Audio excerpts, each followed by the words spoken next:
for 16 years, you know someone, before, maybe he was in the position that he was in. And, he's been very supportive of me for, a long time. So why does that make such a big deal? I don't understand that. What's that? The Trump thing?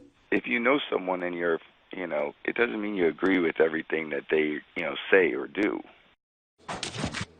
So that was Tom Brady speaking on a 16-year friendship with Donald Trump, saying he doesn't understand why everybody has an issue and thinks it's such a big deal, their relationship. Will Kane here with us. Always good morning. Good to see you. Good How morning. we doing? I'm good. Generally taking the high road. A lot of people asking me today, what jersey are you going to wear? You're going to wear Matt Ryan. You're going to wear Tom Brady. You're going to make sure Stephen A. has his tissues handy. Yeah. I'm taking the high road. Well, that's a low blow. You're not going to wear Rodgers? You ain't been sick before? No, it's the tissues you threw at me last Monday. It's the tissues you tossed around to mock my grief that they want now that reciprocated. Okay. Appreciate you being above it. Right. Keeping it classy. Let's not act like it's a permanent clarity purposes. Clarity purposes. Go ahead. On that note, I want to start with Max here. Do you agree that it shouldn't be such a big deal that Tom Brady has a relationship with Donald Trump? No, I don't agree with that. First of all, Brady's defense of his position, and I think he is in a position where he needs to explain himself, is a good one. He's a personal friend. For many years that predate Trump's ascension in politics or entry at this level. Wait, just to be clear, you're saying it is a big deal or it's not? It is a big deal. Okay. But Brady's defense of himself is a legitimate one. Now, there may be an issue. What do you mean defense of yourself? Why do you have to defend someone who was duly elected president? Well, number one, you have a relationship with the president of the United States. No matter who that is, that's a big deal. People will be interested in that. Wow, a long-standing relationship with the newly elected president. That's a big deal. Two, there was rhetoric in this campaign that was unlike anything we've heard. In fact, many people were so turned off by the rhetoric that normally, though they support a political party, generally speaking, they couldn't support this candidate. So it was not. Let's not pretend that the campaign wasn't unusual. It was unusual in terms of the divisive nature of the rhetoric in particular. And three, since he's become president, many more unusual things have occurred.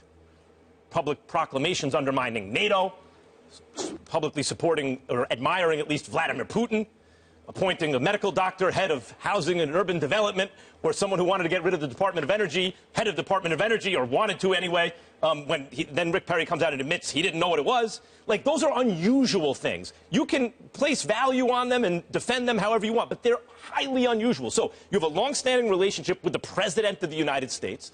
It was a particularly unusual, to say the least, campaign. And then so far it's been an unusual presidency. People are going to be interested in your relationship with that person, of course. Max, I can concede nearly every point that you made and still contend that you've lost your ever-loving mind. I can tell you this. Surely this election has been unusual, at least in your and my lifetime. Surely the things that happened both before in terms of rhetoric and afterwards, even in terms of action, have been unusual. You can have legitimate concerns, but the sentence that you put forward, that Tom Brady needs to defend himself or Tom Brady needs to explain himself, the operative word that shows that you've lost your mind, that you've gone too far, is the word need. Tom Brady does not need to justify himself to you. Tom Brady does not need to explain himself to you or anybody else. I understand your interest. I understand your curiosity. I understand the public's appetite to continue to talk about Donald Trump. But that does not translate into the need for a public inquisition of anyone that disagrees with you. That's where, over the past 3 to 6 months, the public, at least in part, has lost its mind, Max Kellerman. And it is, let me just give you the examples of this. Now, you are calling for someone who has an association, a connection to the President of the United States to come to account to explain his relationship. I don't care if Tom Brady put a hat in the locker. I don't care if he invited the criticism. It doesn't warrant your inquisition. It doesn't stop there. I will. By the end of this segment, I will be vilified for defending a proposition that I neither voted for and have written publicly against.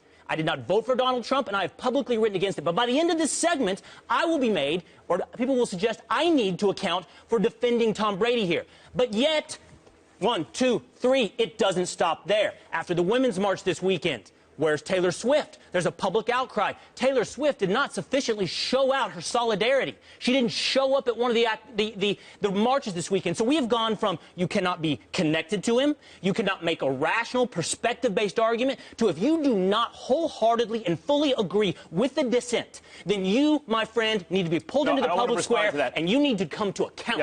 You need to be held accountable. Sure, I want to respond to that. I think I admire your principled stance here.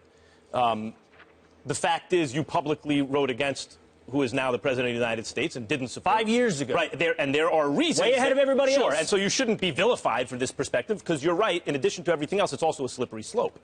Tom Brady can be friends with whomever he likes, and he can support whomever he likes or vote for whomever he likes, and I will be the first one to defend that, vigorously defend all those propositions. But as a member of the press and as a sports fan and as a citizen of the United States, it is completely, you're hung up on the word need, that is my opinion, obviously. It is completely reasonable for people to say they want to hear more about this from Tom Brady. Now, when I say need, does it mean he is legally held to account for himself? Of course not. But there is a curiosity about it. And One thing, I think I as a don't just public think figure, it's a curiosity, though, Max. I think they want to criticize him for it. They're judging him for it. But that is the job of the press, is to be critical. But it's not just being interested in it. They're holding it against him. Yes, because the job of the press is to be critical, and people and citizens should think with a critical mind. Stephen A.?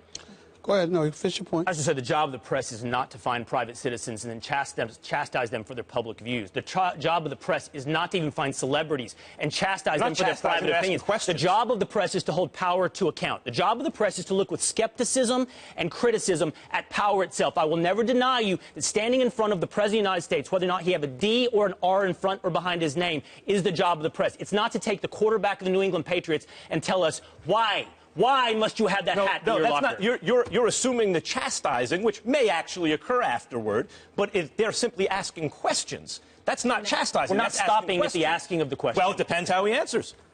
Let me take this in a slightly different direction. First of all, let's understand that everybody having a problem with Tom Brady now, in terms of the inquisition that he's being exposed to, I think folks are late to the party. I'm not talking about WEEI because they spoke about it with him months ago. He's local there. They do their job. They do an excellent job. I'm a guest on their shows a lot of times. I'm not talking about them. I'm talking about national media. To wait until the Super Bowl to ask Tom Brady questions about Donald Trump leaves a lot to be desired. Here's why it's so relevant. Because at the time that Tom Brady, if you remember, when the tapes came out about Donald Trump in terms of what he was saying about women, okay, grabbing them and doing all of this other stuff. That was the day that Tom Brady returned from his 4-game suspension. And he was playing against the Cleveland Browns. And he was right there. And it was the day of the debate, the second debate against Hillary Clinton, if I remember correctly. For him not to be asked on that day, when the debate was that night, when the news came out about Trump and what he had said just 24 hours earlier and was spoofed on Saturday Night Live by Alec Baldwin. I mean, for folks not to ask that question. See, that's when the... Stay with me here. I'm with you. That's when the cynicism elevates. Because what I'm saying is, forget Tom Brady. He's not the villain here. What I'm saying is that you bet your bottom dollar, had that been anybody else, they would have been asked at that moment. But that's a big, big deal, Will. And the reason why it's a big, big deal is because you're wondering about the treatment he received at that particular moment in time compared to what others might have under those conditions. Under those conditions. I got other points, but go ahead. Yeah, but here's my problem with that, and I don't think it's a departure from a debate Max and I are having. I don't think your timeline is correct. I think Tom Brady has been asked to be accountable for having a hat in his locker, a relationship he's had for well over, what is it, a year and a half now. It was in the fall of 2015 that these questions began for Tom Brady. And the fact that those have continued, Stephen A., for the last 18 months shows he cannot satisfy it to the media or the public's desire. No. The point is this. It's not about, to Molly's point, asking the question. At some point, what answer is it do you want from Tom Brady? You want to know which statements that Trump has made and positions he's taken don't disqualify him from Tom Brady's admiration. All right, that is now, one of the questions that would be whether asked. we agree or disagree, I got a few points I want to get off my chest now. All right. Having said what I just said, and I totally disagree with you by that, by the way, let's understand something here. Tom Brady is a football player. Tom Brady is not a politician.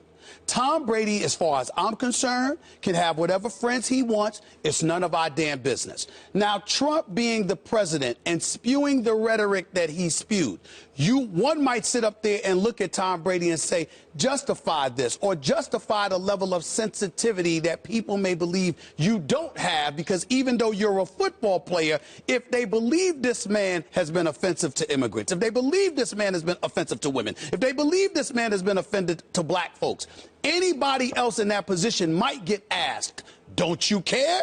And ultimately, that's what they're asking Tom Brady. Whether that's fair or not is something that could be debated, but it's clear that's where they're going. Now, for me personally, the reason why I don't have a problem with them, listen, man, do you know what they say about conservatives like a Sean Hannity? Do you know what they say about conservatives like Mark Levin? I know both of them. I speak to both of them. I respect the hell out of both of them, and I disagree with them about 75% of the time, which they both know. So ultimately, this leads towards your point. Hold on, this leads towards his point. This notion that we have to agree with people we get along with. No, we do not. Will, let me jump in real quick. I think that is a very good point. Important. And that's what Tom Brady was quoted as saying yesterday, which I believe he's absolutely right about. I think that's a good point. I think that's what people are curious about, and I think that's what he's But they're not curious. About. They're judging him. Well, naturally. They're judging him. But don't say the word curious, Max. Well, they're not curious. They're judging him. That's the key word. First, you're curious about what he does and doesn't agree with it. No. Are there things that rise to the level that would disqualify this person from your admiration?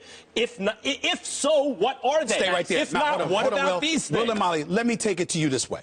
I believe, based on some of your views, I'm not asking you anything. I'm just speaking. Sure. You lean strongly to the left. Okay. If you're sitting here talking to me. On many things I do, on some things I don't. That's fair. That's fair. I'm not judging. If you're talking to me, Max, you're listening. Sure. If Sean Hannity was sitting in this seat, I don't think you would just be listening. I think you would have preconceived notions. I think you would be ready to pounce on and judge because you're somebody is diametrically opposed so strongly to views you may have. I'm simply saying with Tom Brady, when people are asking him those questions, let's not sit here and act like, oh, we're just being inquisitive. No, they're ready to pounce on him if he doesn't say exactly what they feel he should say. It is fair for members of the media and concerned citizens to say, after a certain amount of information is acquired about somebody, collected about somebody, you know what you're dealing with. Just don't deny that it's curiosity. You know what you have come to, as a human being, as a mature human being, just don't deny that. Just don't deny that it's judgment. It's not curiosity. Who's denying that it's judgment. not judgment? It's judgment. So and that's different. You would like to collect information, which is the job of a journalist, and then people, of course, will judge. But a football player has every right. I'll give it to you, Will. A football player has every right, Max. A football player has every right to sit in his seat and be in a position where he says, I want to be judged as a football player, not about all of the stuff that I don't have anything to do with. He does have a right to that. And I will defend, he does have a right to that. Defend his legal right to Go ahead, Will. But not his moral right. And I think Stephen A's point, here's why I think this is happening, Max. I think there's been an elevation of politics as your ultimate moral arbiter. It's as though politics is religion, and the ballot box is your temple, and that how you check that box is your moral judgment. And that is wrong. Life is bigger than politics. There's community, there's church, there's how you conduct business. There are many things in life much more important than how you vote. But here we are today talking about the way that Tom Brady might vote. No, and let me tell you something. Listen, Max. That's not by the the way, case. this is on a weekend when... I agree. Let me finish. I agree with this is on a weekend Max, just when... let him finish. This is on a weekend when I certain celebrities talked about the desire to bomb the White House, Madonna, or others compared this to Hitler in the streets and Ashley Judd. And we are calling Tom Brady to account for a relationship. I agree with your point. I understand your point about judging people based on their political preferences.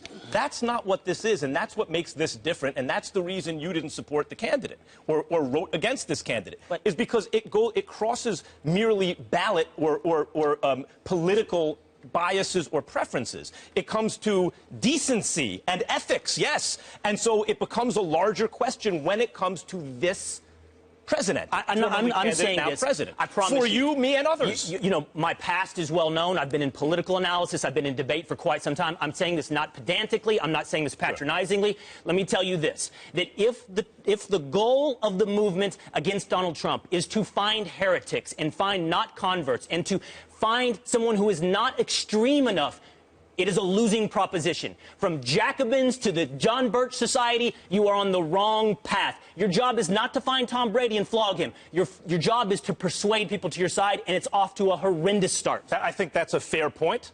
Okay. For me, it comes down to this. The fact that Donald Trump lost the popular vote by nearly 3 million to Hillary means nothing to me.